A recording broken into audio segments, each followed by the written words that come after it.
আবারও খবরের শিরোনামে অধীর রঞ্জন চৌধুরী। আবারও পুলিশের সাথে বচসায় দেখা গেল অধীর রঞ্জন চৌধুরীকে। অধীর পুলিশ বচসা। এক মহিলাকে শ্লীলতাহানির অভিযোগ তুললেন অধীর রঞ্জন চৌধুরী। তৃণমূলের বিরুদ্ধেই কিন্তু আঙুল তুলছেন তিনি স্বাভাবিকভাবেই, আর সেই নিয়েই চাঞ্চল্য ছড়িয়েছে গোটা এলাকায়। ঘটনাটি ঘটেছে গতকাল গভীর রাতে মুর্শিদাবাদের বহরমপুরে রাত পোহালেই চূড়ান্ত নির্বাচন, আর তার আগেই অধীর রঞ্জন চৌধুরী কিন্তু তৃণমূলের বিরুদ্ধে এরকম মারাত্মক অভিযোগ তুলে আনছেন। ভোটারদের ভয় ভীতি প্রদর্শন করছে বলেও অভিযোগ করছেন অধীর রঞ্জন চৌধুরী।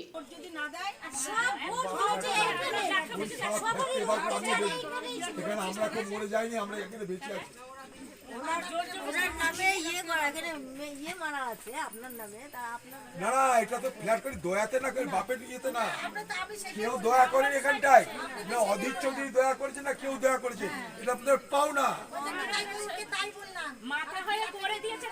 আমি একটা কথা বলছি, আপনি একবার করুন।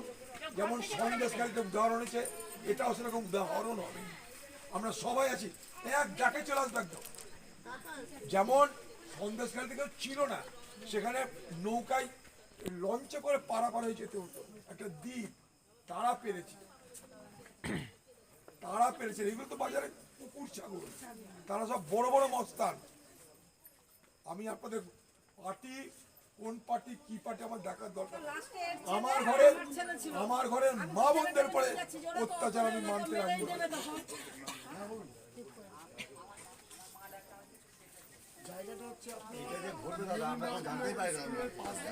আমি একথা বলিনি আপনাকে,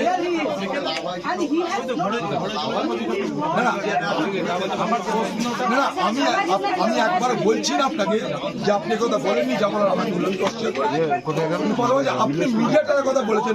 টিএমসির কিছু গুন্ডা, টিএমসির কিছু মদ মাতালে লোক, তাদের একটাই বক্তব্য, এখানে কংগ্রেস পার্টিকে ভোট দিলে তোমাদের এই বিল্ডিংয়ে থাকতে দেবো না, বিল্ডিং আমরা ভেঙে গুড়িয়ে দেব। মহিলারা প্রতিবাদ করেছে, তার জন্য তাদেরকে নাইটি ছিঁড়ে শ্লীলতাহানি করার চেষ্টা করা হয়েছে। তারা এখানকার যুবকদেরকে উপর হামলা করা হয়েছে। এরপরে এখানকার সব মহিলা যখন তারা প্রতিবাদে মুখর হয়েছে, সেই সমস্ত হারমাদদের দল তারা এখান থেকে পালিয়েছে। তারপরে এখানে পুলিশ এসে যে মহিলার উপরে অত্যাচার শ্লীলতাহানি হয়েছে তাকে ঘরের মধ্যে ঢুকে তার কাছে জানতে চাইছে। কোনো রেকর্ড বয়ান করেনি, জেনে সে চলে গেছে। যখন আমার কাছে খবর পেলাম তখন শুয়ে পড়েছি। আমি উঠে তাদের পাশে দাঁড়ালাম, এসপিকে ফোন করলাম, আইসি এলো। সে আইসি আরেকটা অপদার্থ অফিসার, সে কথাবার্তা শেষ করার আগে বলছে মিডিয়া ট্রায়াল করলে তো কিছু করার নেই। আমি বললাম আমি কি মিডিয়া পিপল এসছি, আমি কি মিডিয়া পার্সন? তাকে যখন আমি চেস করতে আরম্ভ করলাম, সে তখন কোথায় হাওয়া হয়ে গেল। ডিএসপি সাহেব ভদ্র ব্যবহার করেছে, তার সঙ্গে আমরা আলোচনা করেছি। এখানকার মহিলারা কথা বলেছে, লেডি অফিসার এসেছে, মহিলারা সেখানে তাদের বয়ান দিয়েছে।